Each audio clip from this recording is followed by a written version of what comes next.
So this one here is really a particularly special Selmer Mark 6 Alto. When I'm in New York City, I make sure to stop by JL Woodwinds to visit my friend John Ledbetter, who is an outstanding saxophone player, technician, and saxophone historian. The 55,000 serial number, and it's all nearly museum mint. I wanted to make a video highlighting 5 of the top vintage saxophones, and John's shop is the perfect place to do it since he's always got an amazing collection on hand. Now this list is in no particular order, but please let us know in the comments if you think there's something missing. Be sure to watch to the end because we've got a very rare bonus instrument to share with you. I also want to point out that John is going to be playing the BetterSax burn-in mouthpieces on alto and tenor saxophone in all the clips you hear. He's the exclusive dealer in New York City, so be sure to try them out when you visit. It's also important to point out that some of the horns John is playing have original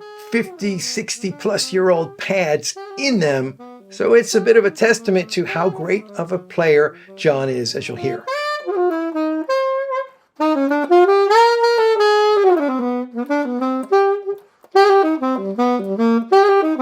And what makes this particular Mark 6 Alto so special and kind of sought after and rare is that this one is called an SC scroll.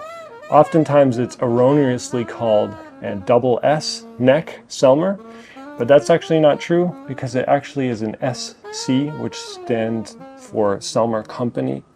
This might be in the top condition in the world for an SC scroll alto. So I've actually never ever seen one in this kind of condition. Serial number at 55,000 means that this is the absolute first year of production of Selmer Mark 6.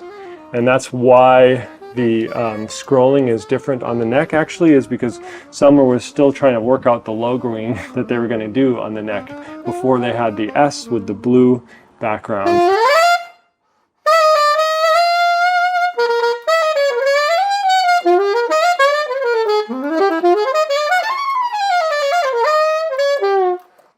This one is an American engraved, and you can tell based on its floral pattern here on the bell. The European patterning for engraving is very different. Also, the bells were soldered. When they were shipped over to the United States and hand assembled, they were soldered here under the collet. The Mark 6 was an American trademark. It was actually hand engraved into the instrument. Mark 6 altos, tenors, whatever, they're all amazing. They're legendary for a reason.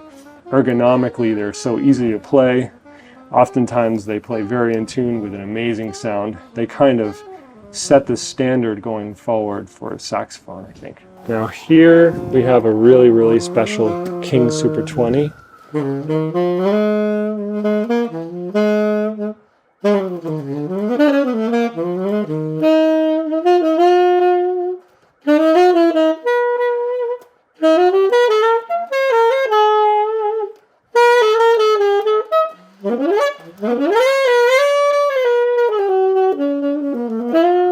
I actually am very close to the owner of this saxophone, as he was my first saxophone teacher. He purchased this saxophone brand new, or his father did, from a music shop in central Maine in 1947. So this saxophone is a one-owner saxophone. He's the only person that's ever owned it and played it. And he was a great saxophonist. This is very rare for a lot of reasons now. The King Saxophone Company handmade these in Cleveland, Ohio. Now, this particular model is one of the most sought after versions, and it's called the Silver Sonic, meaning that it has a solid silver bell and it has a solid silver neck as well. They made approximately about 200 Silver Sonic altos and tenors, and this one is particularly rare because it's probably in the top 10 of condition of any of them that are remaining.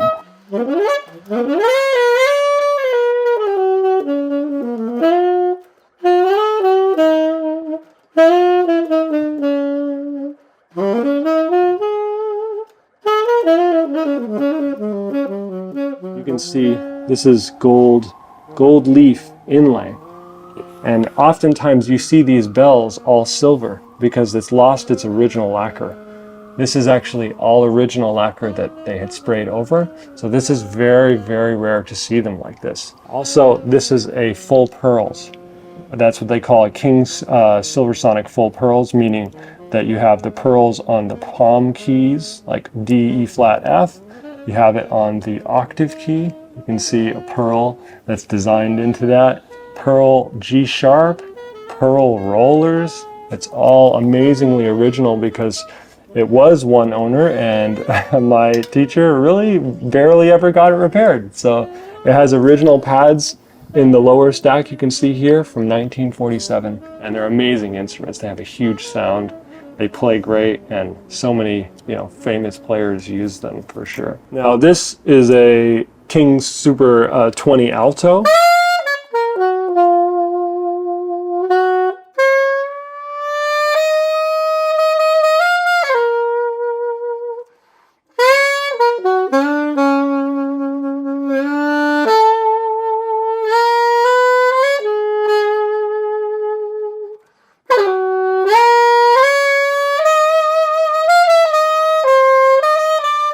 Now, one thing to note about this alto actually is this is all original as well, and this has a triple ring neck strap adjustment hook, which is quite neat because you get to decide where on the saxophone your particular balance point is. As you can see, I'm holding it very precariously by the bottom ring. I got strong fingers, it's okay. Hope so. It's okay. And then the middle ring, right, balances a bit better, and then top ring, it's going to be more towards your face. This alto has full pearls, but what's interesting about this alto is it's not a full silver sonic. Remember, what makes something a silver sonic is having a solid silver neck and also having a full solid silver bell as well. So this one is kind of like a half silver sonic. This is a Selmer Super Balance Action tenor saxophone.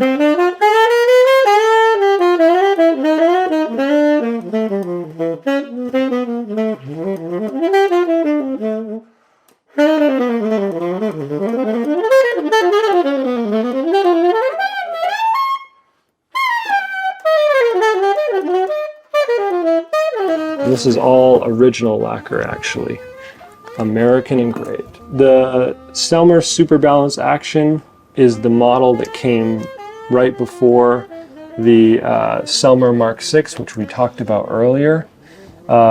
They were actually, the real model name was called the Super Action, but oftentimes players, you're going to hear them refer to these as the Selmer Super Balanced Action because it gets a little too confusing with the Super Action 80 series, which came later. This was also hand assembled here in the United States, which means it has a soldered on bell to body bow connection, which creates for a really stable seal and prevents the twist of the bell, which is so commonly, occurring. It's just a great sounding, like sort of wide, fat sounding saxophone. It's one of my favorite to play. This has an offset tone hole layout that is not all in line. On the Super Balance Action, that's how you can tell that it's Super Balance Action and not like something like a Balance Action which came before, because all these tone holes are not completely in line. Once you get to G sharp, they offset. You can see, right? They no longer run in line. And that's for ergonomic reasons. They tried to rotate that lower stack tone hole layout so that your right hand, your lower right hand, could feel more ergonomic.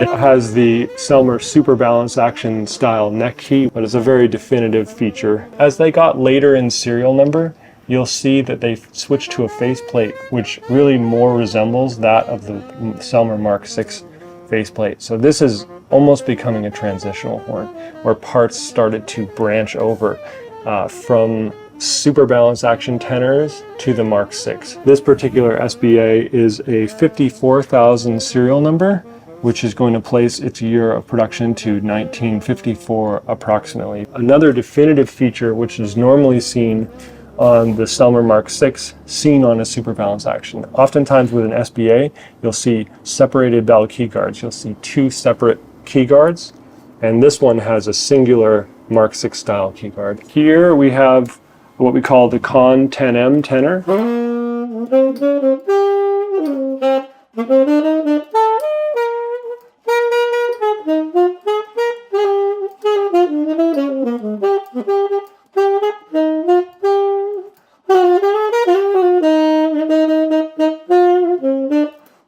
These are beautiful sounding American horns. This particular Con 10M tenor, unfortunately, has been re-lacquered. Oftentimes you'll hear people call this the Con 10M.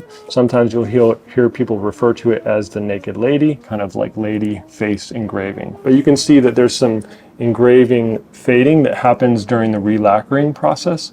It's because they use a machine to buff the instrument. Buffing is essentially just a word that means polishing, aggressive polishing. And then they lacquer coat it with a spray lacquer to keep it shiny, so to speak. Because back in the day, that was very highly valued. It's like when you were getting your saxophone repaired, that was almost something that they included as part of the process. They thought they were doing everybody a favor. They're like, don't worry, drop off your horn, get an overhaul, and oh, sure, I'll re-lacquer it for you. It's going to be beautiful. I think it took them a while to realize that it was a little bit damaging to the saxophone.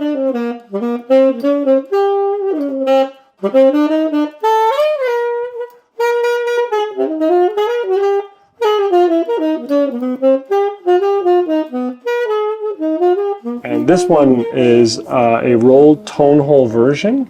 You can see these rolled tone holes here, right? And some people really say that this changes and alters the sound. Con also made versions later with straight tone holes, and those also still sound nice. But the ones that people are looking for are called pre-war, and they oftentimes have these rolled tone holes. The year of production on this one is around 1937. Here we have the alto version of the Con, which is called the 6M.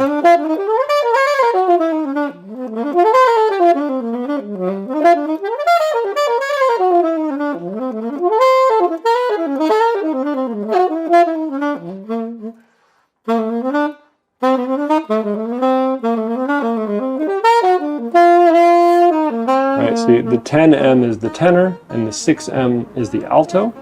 This particular one is silver plated with what used to be a gold wash bell.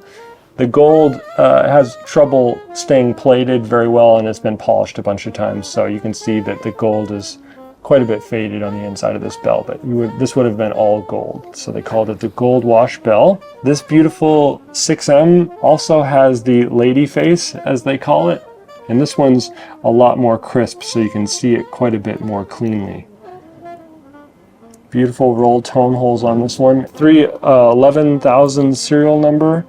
That would place the year of production to approximately 1945. Oftentimes people are looking for this stamping too. They're looking for the 6M8 VIII.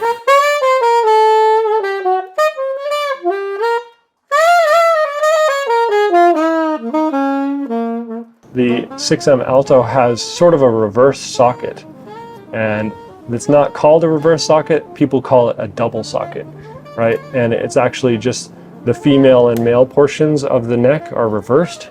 So I think that they probably did that as a way to create in their minds better seal. A really cool feature that Con introduced with their saxophones was the micro tuner, right? And the idea behind this is really ingenious. Practicality wise, not sure if it really worked out, but the idea is you could push your mouthpiece onto the neck cork a fair distance and just leave it in place. So as you're playing a gig or you're in a section and you need to tune, you don't need to move or touch your mouthpiece in any way. You can actually touch this, which is called the micro tuner. It's actually just telescoping inside, and it can telescope back in if you go the opposite direction. So clockwise versus counterclockwise, and it actually just expands the length of the neck of the saxophone. So it's really genius, but it also tends to leak. Most of these are actually frozen up. So this one on this saxophone works, right? But many times they're locked in place, corrosion, grime, crust, too many cheeseburgers stuck in there. The Selmer balanced action tenor.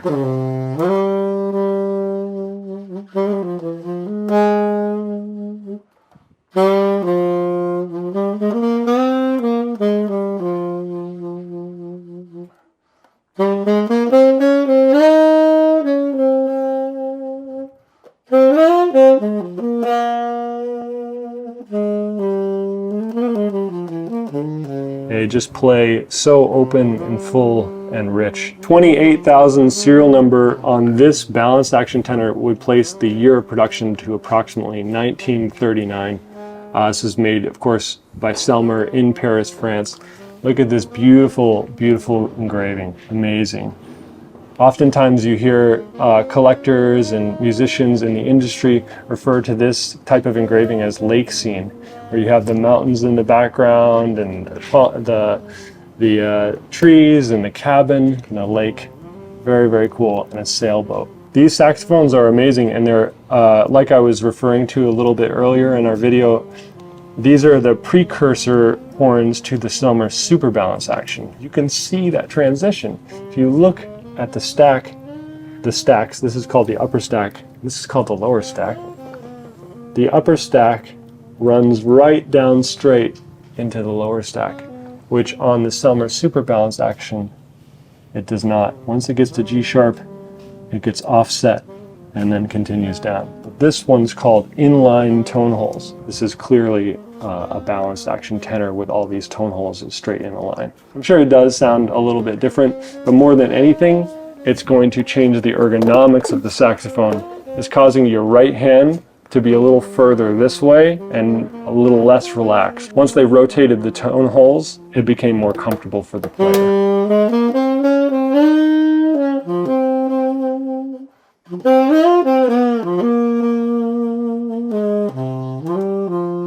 Here's a really good example of the balanced action faceplate. It's got the two little lobes on the bottom of it, and this bridged over into the super balanced actions later on. So as you can see, Selmer did bridge some of their parts between models. I would say that they're a little more squirrely to control, but the sound is what makes up for it on these for sure. A definitive feature on the balance action is it has a very different style octave vent than the Selmer super balance action. If we look at a Selmer super balance action tenor, you can see how wildly different that is and how that really would affect intonation and response. Yeah, this is just a neat one. Oh yeah, baby. Here's a little bonus saxophone we have just to saxophone nerd out for a second. The Grafton acrylic saxophone. And obviously, as the name implies, it's, I guess it's not exactly plastic, it's made out of acrylic, which is extremely, extremely delicate.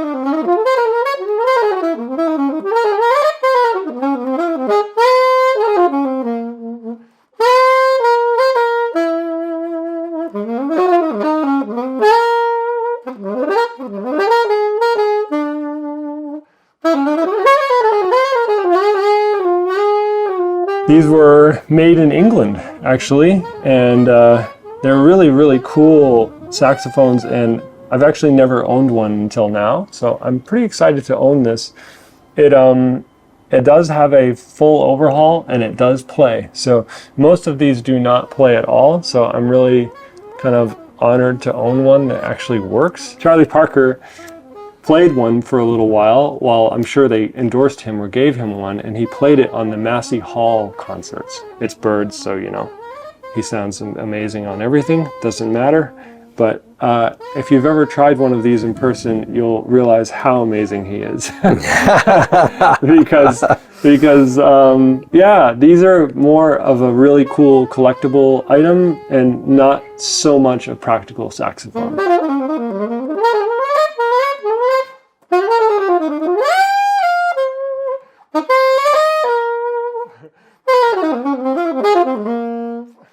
Wow, dude. Oh, that was hard. hard. So what do you prefer, playing vintage or modern saxophones? There's pros and cons to each, right? Watch this video next where I try to find out if the recently released Summer Supreme is the new Mark VI we've all been waiting for.